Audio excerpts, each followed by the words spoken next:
You're listening to Burn Rate and Bullshit, the show where founders, suits, and corporate clowns all get called the fuck out. where Josh Robinson and Mike Nathan, entrepreneurs turn VCs. With zero filters, strong opinions, and a bullshit detector set to high. Welcome to the only business podcast that actually tells it like it is.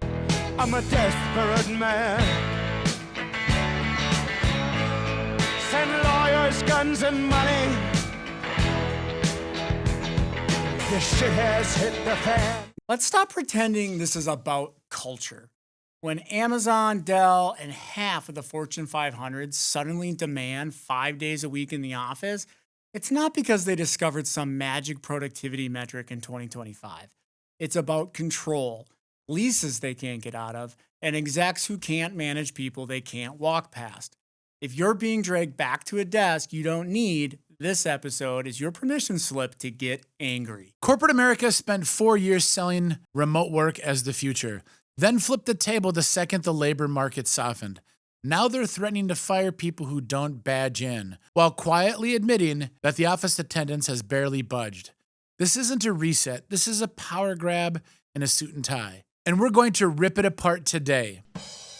Can we start with just the premise of it's, as a human being, it is nice to be around other people when you're working. We are a social creature. I've been told that.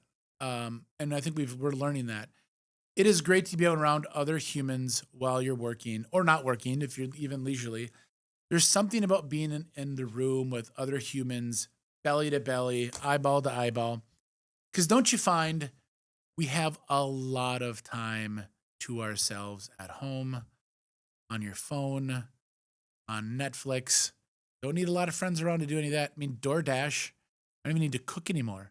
Went to Costa Rica recently, and DoorDash was calling me, like begging me, like, "What's wrong? What did we do wrong? You're not ordering anymore."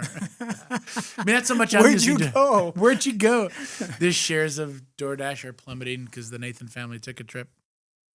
But we do a lot of stuff already sort of insulated from other people. And the fact that corporations, governments, government agents, you're asking you to come back to work, I don't think we should scream bloody murder about that. That's a reasonable expectation. Because people should cool the fuck out. Yeah, I mean, we're already alone enough already. Fuck. Right? I would agree. So, yeah, at this point, the federal government has pulled everyone back in. Mm-hmm. So there's how many millions of people work for the federal government? Several. Couple, one or two. We've got, I saw a statistic that year over year, 2025, had 74% growth in number of companies that have at least some number of days a week that you have to be in the office. Not necessarily 5, but 3, 4 is pretty common. So it's coming back pretty significant. What's also interesting is I found a number of statistics.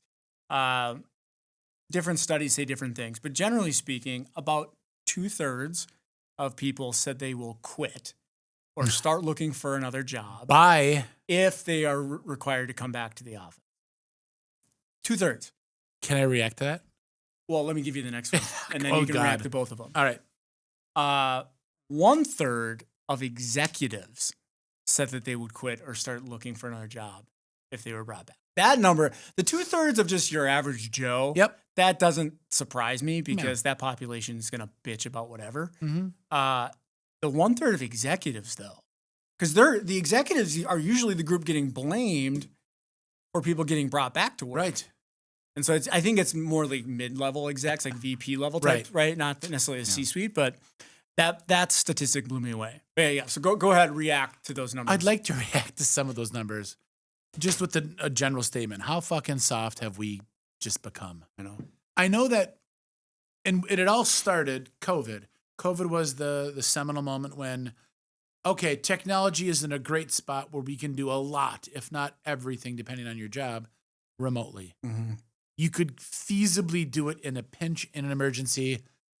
And now, clearly the majority of frontline folks and a third of executives are saying, unless that's the norm, I'm not coming back. I mean, my dad worked construction for 40 years. I mean, I think of all of our parents and grandparents rolling over, Yeah. either in their grave or in their bed or whatever they're Wherever rolling they're in. at, Yeah, wherever yeah. that. Yeah. About I don't want to have Lazy to boy. I don't have Running to over in go the lazy boy. into work to get paid. I just want to get paid from home. Mm-hmm. Again, I get it, and there's stuff you can do. That to me, I don't know how you fix that. Yeah. I mean, from a cultural standpoint. I mean, I can tell you as a manager for the last 20 years, people generally are dumb and lazy. And if you're not there to watch out for either one of those, you're going to have a problem on your hand. And when they do it remotely, there's a lot of ways to mask that and not understand it. And if you have a small startup company, your fingers need to be on the pulse. You need to know what's happening every day, every week in your company. I don't know how you do that if you're in Minneapolis and coding is in, Saskatoon or Sacramento or Beijing. I don't know how you know that. Can you do it? Yep, you sure can. But you need face-to-face real time. And the demand of I want to work from home is insane. They got that backwards. Yeah. The employer sets the terms of employment. It's that checked. Mm-hmm. So I don't get it. I think it's actually better for employees to be in the office and around with you just mentally. I think productivity goes up when you're together. I'm sort of repeating myself here, but honestly, there's a lot of obvious. There's already starting to be studies and just observations of companies that have allowed employees to choose whether they are coming back to the office or working from home. Those that are coming back to the office are getting promoted more frequently, more quickly than those that are at home. And you say that out loud, it kind of makes sense. It sounds like, well, yeah, duh, Yeah. right? Because they're being seen. People are, oh yeah, Mike works here. Mike's a great guy. Who's that Josh guy? I mean, he's never in here, right? Like, so it makes sense that if you're going to be around the office, that you're going to have more opportunities afforded to you as an employee. Something also gets lost in translation as great as interwebs, and Zoom, Google Meet, insert all of the not Teams. Teams fucking sucks. It's the worst product. It's the worst ever. So, but it's really good. And but the hey, you got a minute meetings or the quick, like, hey, just got off the phone with Julie and Julie said this. Like when you and I worked in the same office together, how much did that accelerate all projects, all communication? Yep. It just goes so much faster than, well, I'll have to get back on Josh's calendar for a half hour, talk about the one. Some of them are. You gotta wait for him to turn green on Teams. And some of the things, message him. especially not all the time, but I imagine it happens like more on the front line too. But at the exec level, hey, we just got to check on the one thing, check off on the one, like, hey, is it this way or is it that way? Can you find out? I don't have to schedule another meeting. I don't have to look at another fucking 18 emails. That quick buzz by the office. Okay, if that's not the case, let's do this. It's those unscheduled things that happen in real time and you keep great situational awareness. There's no substitute for that, period. Oh, 100%. It's funny. So during COVID, and I agree, I think a lot of this came out of COVID, right? That's when everyone got sent home and it just sets this expectation.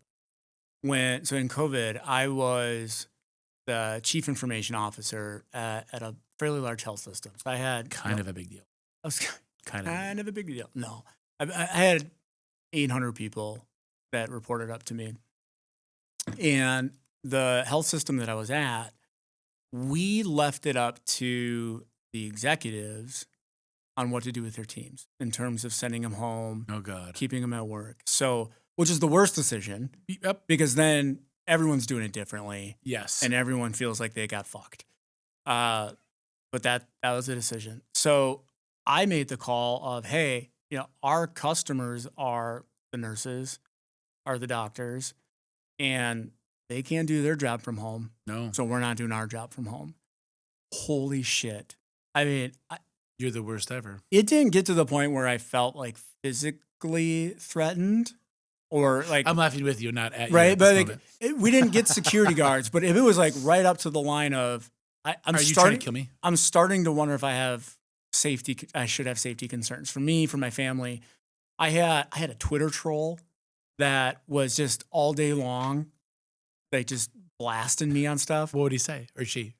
It was a They, he. We yeah. ended up finding out who it was. He was asked to find other opportunities outside of the organization, but it Well, what took a us. knucklehead, yeah. It took us like 2-3 months to figure out who it was. What was he saying? Must Must be nice in the ivory tower. There was a lot of comparisons to the way I dressed to Hillary Clinton pantsuits. Fair.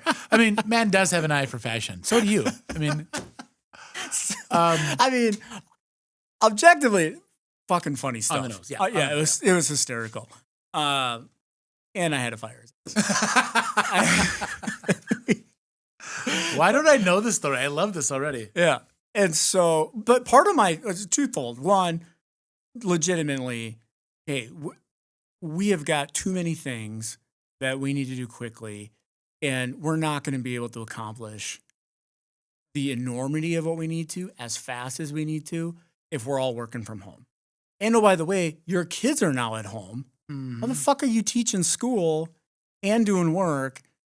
And I know that's a little bit of a cold reality to it, our view on it. And especially when you're in healthcare, I mean, our job isn't making another bag of Funyuns. Our job is saving people's fucking lives. Yeah. Well, it's So we're going to be here for that. Well, and here's the thing. Mr. Troll Guy didn't decide to give anybody any grace because everybody had a COVID experience before, right? Right. Nobody knew what they were doing. No one did. Yeah. I'm assuming if I know the entity you were working with, there was, of course, the mandatory, like, hey, wear a mask. Don't high five everybody. Right. Skip a cube, or there's some protocols in place. And if people were going to start dropping dead, I'd imagine you said, hey, let's work remotely. Yeah. But that wasn't the case. I know at least that part of the story. But in COVID, nobody knew what they were doing. So you're right. The decision to, hey, why doesn't each individual VP make their own decision? Yeah. Stupid. Chaos. Part of my thought process too was, well, fuck, if we send everyone home, we're never getting them back. Turns out, Yeah, it turns out. I wasn't wrong, right? 5 years, 6 years later, people are still kicking and dragging, workers back into the office. I mean, I've never known you to be a man of the people, but it's. But here's the. I've been accused of a lot of things that's not on the list. I mean, a lot of good things, some, just different. But the fact that you decided, and I mean this sincerely, the fact that you decide, like, our doctors and nurses are standing in the ER, they're standing in the hospital, they're doing all the things. Hey, little camaraderie here. Let's come in with them. I think that's pretty. It's not like you're cool. putting on the hazmat suit and going into the COVID wing. Yeah, I'm not asking like you to go. Nurse Susie is over here. Yeah. Everybody calm the fuck down. Yeah, you're doing IT, and you're. I said it differently than that. I'm sure you did. I think. And you guys are probably in a completely different building too. We weren't in the hospital. I mean, this you is guys a were offsite. $7 billion health system. We had our own, Yeah. IT office building. Well, maybe had some jets, some other accoutrements, the befitting a $7 billion Prerequisites. But no, I think that. And here's the thing: when you're gonna do something that you talk about employee engagement, employee sort of buy into, like, hey, this is what the whole team's doing. Let's get behind it. Yeah. Not similar, but related. I remember when September 11th happened, and I was actively recalled into active duty. Hey, Mike, you're going away for a year, or no, set up to 2 years. And at first, like, shit, I'm not ready to go anywhere. But then I'm like, well, you know what? Other people are. They just bombed our country. I want to do something, right? Now, not apples and apples, just more of a plug for myself. Well, and to be clear, you ended up sunning yourself on the beach. Yeah, the beaches was of there Naples. yeah. So Sunny Napoli, in Italy, wasn't that hard a duty. Everybody who got called up after that had harder duty than I did. I had the easiest, but you don't know it till you get there. The point is, I think I'm trying to make is, where's the esprit de corps around some of this stuff? And here's, you don't get that remotely. If you're sitting at home, checking emails and working on spreadsheets and calling people and miscommunicating, likely, you don't have any of that. But when you're in the same building, same proximity, you're going to the same water fountain, something happens to people and you're like, yeah, let's be in for it. So I think that was super smart move for you to keep people there, so long as it was safe. And clearly, IT department, you had probably lots of room to move around and do all kinds of Yeah, stuff. and we were safe about it. We ended up morphing into, I think it was either like a quarter or a third of the team at any given time You'd would be rotate. working from home, so we could give space in the office. Back when everyone thought 6 feet actually mattered. Turns out it doesn't, but we didn't know any better. Yeah. We thought that mattered at the time. But here's the thing: all those things. Not to make this a COVID episode because it's about return to work, but in COVID we had such little information, and the little we did, they seemed reasonable. Hey, wear a mask because you're spitting out particulate. That's going to be all right. That seems reasonable. Stay 6 feet away from people. Yeah, it's probably not a dumb idea. I mean, somebody shows up sick and they sit next to me. I'm like, fuck, you didn't sit next to me. I'm going to move away. Yeah. All that seemed reasonable. Turned out, like you said, a lot of that didn't matter, but it wasn't, I don't think they were unreasonable asks. Just like it's not unreasonable to ask you to, hey, stay at home for this week, but then come back, which is what we're talking about. Right. The expectation now is ludicrous that you think you can stay home.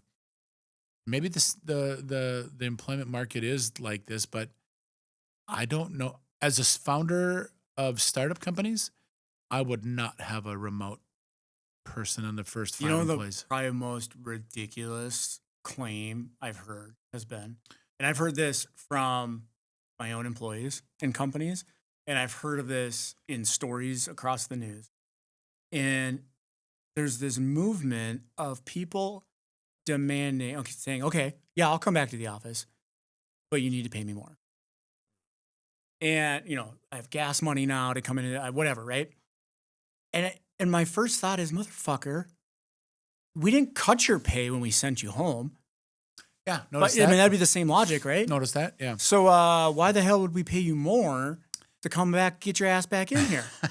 You're fucking kidding me. I would have paid a lot of money to see the look on your face when you heard that request. Oh. Did you have a big poker face when you did that? Like, it played it really cool, maybe had sunglasses on? Well, luckily they were, remote, so it was a Zoom call. And, Cameras off? Cameras off, yeah. Oh, my God. Are we going to get paid more if we show up to work? No. You'll get paid, period. If you show up to work. If you choose not to, I don't know, go pound sand. Fuck off. Oh, man. Returning to work. You know what? One thing I really think is possibly happening, and I'm not advocating for this necessarily, it's just so we started no one wanted to rip off the Band-Aid and go from 100% at home to 100% 5 days a week in work, right? So everyone's been tiptoeing into it, 3 days, 2 days, whatever it is. Part of me wonders, does this end up giving America a 4-day work? Did we just go French? Did we go French? Seriously. Because even people that are saying that they're 5 days a week, but hey, it's only 4 days a week in the office, everybody knows you're not fucking working on Friday. If that's your day. Yeah, no. Did we go to a 4-day work? Is that how this plays out? Might have. So no one gets paid more in whole dollars, but you get paid more because you're only working 4 days a week now. So I'm obviously a little bit of a fraud on this because I used to be, results only management. Don't care about anything. Did you get the deal one? Did you finish your homework? But whatever it was. And I've gone all the way to where I'm at now. It's like, no, I need you in a human form. Yeah. In my presence. So I've gone back and forth and I see it all the way. We've seen probably the worst of the human existence though, Yep. in people working. Yep. We sure. Yes. That's informed a lot of your transition there. It most all of it. Yeah. I just assume people want to do their job. No, they don't. Turns out they don't. Nope. So that's good note. Like you said, they're dumb and write lazy. that down. Gonna write that down. Don't to do my job. Got it. Good note. I'm a new entrepreneur, new CEO to this. Where was I going? Who knows? Where was I going? So I learned a lot. I moved from Rome to, here's where I was going. So I think, here's where I'm going with this. I think I might adopt a position where I can talk out of both sides of my mouth. I might be okay with Sounds familiar. checks out. Mm-hmm.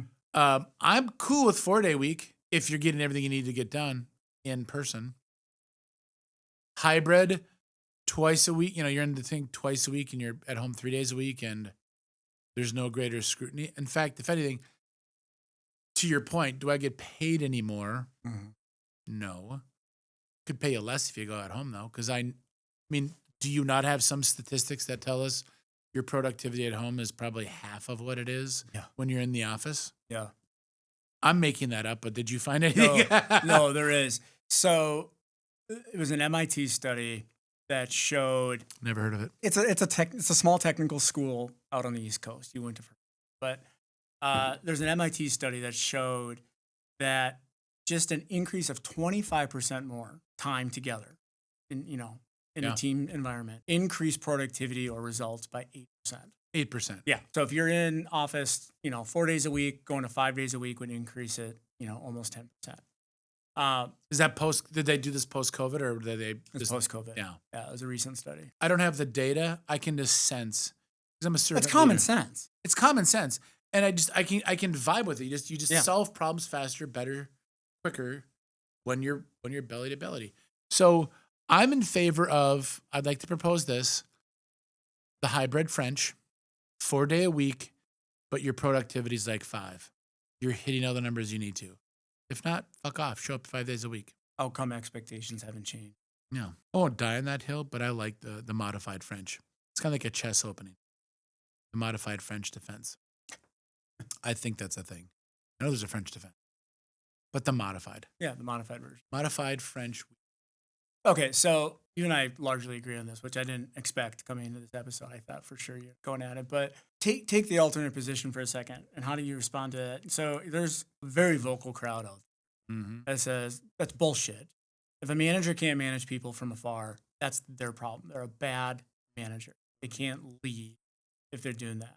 You should be able to do this if you've got the right culture, you've got trust built into the team, and you're measuring results. You should be able to work anywhere you want and be just fine.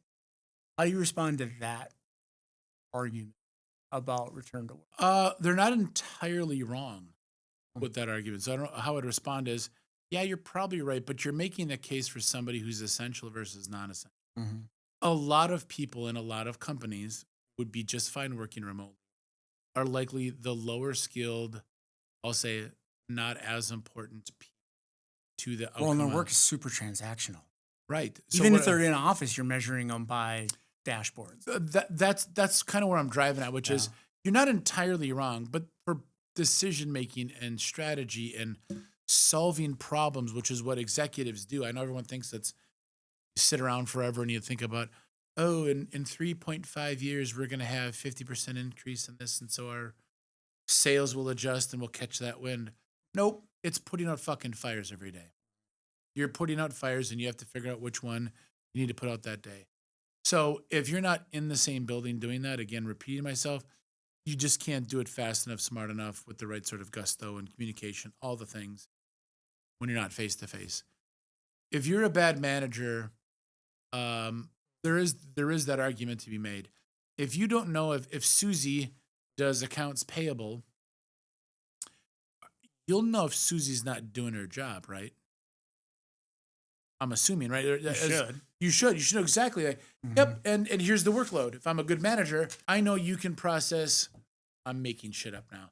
I know you can process this many things, and your day is going to look like this, and I'll know what you're getting done and not getting done. I have a barometer of where you're at from a productivity. So yeah, you can, but again, most of the important stuff needs to happen face to face, I think. Of course, everybody, I can build a spreadsheet on my own. I can call you whenever I need to. Not the same. Just not the same. And those are the. I would say a bad manager is just a bad manager, right? Yep. If that argument of, hey, remote work doesn't work because of the bad manager, yeah, that's true. But a good manager would still have some of those challenges. A bad manager is going to be a bad manager in either environment. So you got to neutralize that from the discussion. Let me play the other role in that.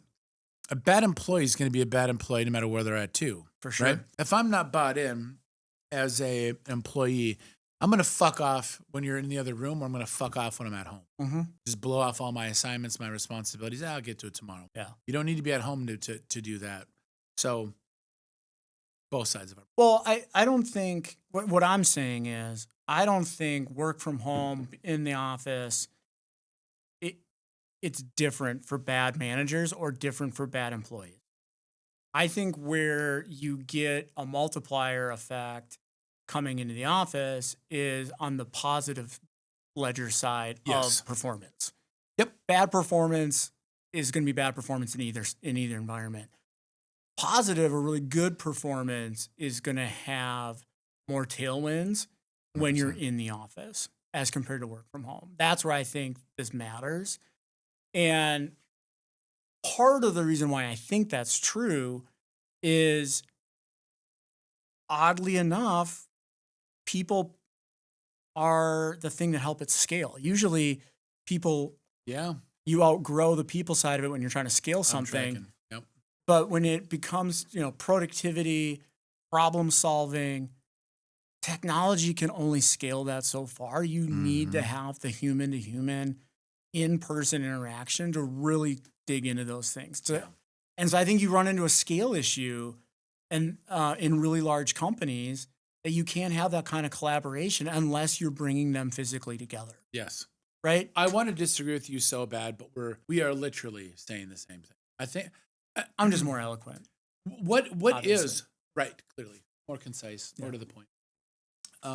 What is the counter argument? Is the counter argument like not just bad manager? The counter argument is I don't need to be there to do any of it. All I do is waste my time and do all the things, et cetera, et cetera. There's if I'm accounts payable guy or gal, why would I need to do? Why do I need to come and do that job? I can do it from here. It's cheaper for you. It's better for my morale. I'm going to feel better about my job and more excited to do it if I don't have to do that long commute in. I can't even say it right. I don't believe it. It's so fucking soft. Well, my response would be, well, Karen, if your ideal state is in your basement with your cats and not around the rest of us, probably not a good fit for you in general, whether we're working from home or whether we're in an office. If that's your preferred environment, likely not a good fit. So maybe I'm glad you just said that. Something has hit me. I want to make a distinction about return to work in two camps, which we often do. 350 plus employees or startup guy. Startup people, do not start something where you never see your partners, founders, your employees. Good fucking luck. Good luck. It won't work. I won't invest. I think I can speak for you on this. We won't invest in things where it's that fragmented, that remote, all the value. So as investors, we won't even put money into it. I mean, I have to go be able and sit down at a board meeting in person if I want. I don't always do it, but I want that option. That has to be accessible to me. So I think I wouldn't even call it a return to work. This is a necessity to grow and to form and to get all your stuff done. You have to be in person. Someone, I'm sure, please comment in the comment section how much of a dumb idea we are this getting is. more comments these days. Trolls or they're not usually productive. that checks out. Yeah. But I'm sure someone will bet. But you cannot do a startup like that. If you are a quadrillion, employees and you're multi-billion dollars and multi-companies or countries, excuse me. I would imagine there's a whole department of monkeys that you don't need to fucking be anywhere but in front of your computer for 11 hours a day. Do it. Sure, maybe that's your pass. But executives, that 1/3 you talked, that scares the shit out of me. 1/3 of executives blown away by that number. would quit if they had to go back to the office. I don't know, freshen up the office. Kombucha, ping pong tables. I mean, do you want that 1/3 in your team at all? No. If that's where their heads are. No. That's their biggest concern. Fuck you. Get out of here. Yeah. People just don't want to work, man. So that's an interesting point, and I forgot to mention this earlier. There's a lot of speculation, and frankly, some companies have just come out flat and said this is their goal. It's stealth layoffs. They want to mandate return to work knowing that a good chunk of their employees are going to leave. They want that to happen. They're trying to downsize, but they don't want to be in the headlines for laying people off. That's smart. Genius. Yeah. I think that's what they call that, managing people out. Again, because they're getting a lot of shit for it. And I'm sitting here kind of doing the slow clap. Like, that's exactly what you should be doing. I know that we're a bunch of corporate exec stooges now. We're not. Well, you're not. I'm not. More cowboy corporate. I do want to take the worker's perspective on this. And maybe I'm just built different. And I think you are too. Your employer gets to tell you when, where, and how. They just do. And there's not an altruistic sort of argument you can make like, no, you don't have that right. If you want my fucking paycheck, you're going to do what I tell you to do. Yeah. I know that's simplified, but because other founders, we've been on the other side of like, hey, would you mind showing up and doing your job? No. I've got hot yoga and, I've got a Reiki appointment that I got to make sure I hit. And well, that's going to be like 3 days off this week. What the fuck are we supposed to do for money when you're out that much? You're an economic unit in the cog here. When you're missing, we don't make as much money. Just bothersome. I think people are starting to people's expectations and entitlement around working, fringe benefits, actual benefits, not working and wanting to get paid things. It's turning me a little cynical. I couldn't tell. Yeah, I couldn't tell. And ordinarily, I'm a man of the people, as you know. But between the two of us, you 100% are. I'm 100%. Yeah. And here's the thing, because I like culture people. I like people that are fucking actually engaged in their job and love to do their job and want to do their job. And, it's not just the paycheck. People who are just collecting paychecks, I don't vibe with them. I don't get it. I don't know what the fuck they're doing. Mm-hmm. When you're in there to kill it with me for the mission, do all the things, hours evaporate.